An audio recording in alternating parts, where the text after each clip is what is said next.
এখনো ছাত্রলীগ আওয়ামী লীগ ঘুরে বেড়াচ্ছে, কিন্তু ছাত্রলীগ একটি নিষিদ্ধ সংগঠন হওয়ার পরেও তারা ফেসবুক সহ বিভিন্ন মাধ্যমে আমাদের হুমকি দামকি দিয়ে যাচ্ছে। এই স্বাধীন দেশেও যদি আমাদেরকে আবার হুমকির মুখে পড়তে হয়, তাহলে আমরা কিভাবে স্বাধীন হলাম? প্রশাসনকে আমরা বারবার এসব জানানোর পরেও প্রশাসন কোনো পদক্ষেপ নিচ্ছে না।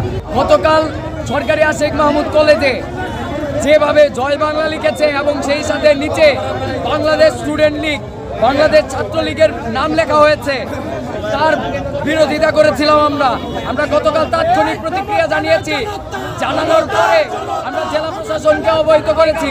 জেলা প্রশাসন থেকে এর কোনো দৃশ্যমান পদক্ষেপ গ্রহণ করা হয় নাই। এরই ফল হিসেবে আমরা আজকে দেখতে পেয়েছি ইসলামপুরে যে মিছিল করা হয়েছে।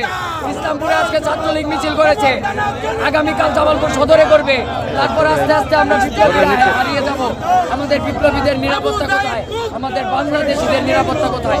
সেই দিল্লিতে বসে হাসিনা যদি বাংলাদেশের শৃঙ্খলা নষ্ট করতে চায়, তাকে বলে দিতে চায় আমাদের যুদ্ধ এখনো শেষ হয়নি, বিপ্লবীরা এখনো মরে যায়নি। পুলিশ প্রশাসনকে বলতে চাই, আপনারা দ্রুত ব্যবস্থা নেন। আপনারা যদি ব্যবস্থা না নেন, তাহলে আমরা ছাত্র সমন্বয়কারীদেরকে নিয়ে, পাশাপাশি আমার জেলা ছাত্র দলের সকল নেতৃবৃন্দকে নিয়ে আওয়ামী লীগকে আগামীকাল থেকে আমরা রাজপথে থাকবো এবং রাজপথে সার্বক্ষণিক কাজ করবো।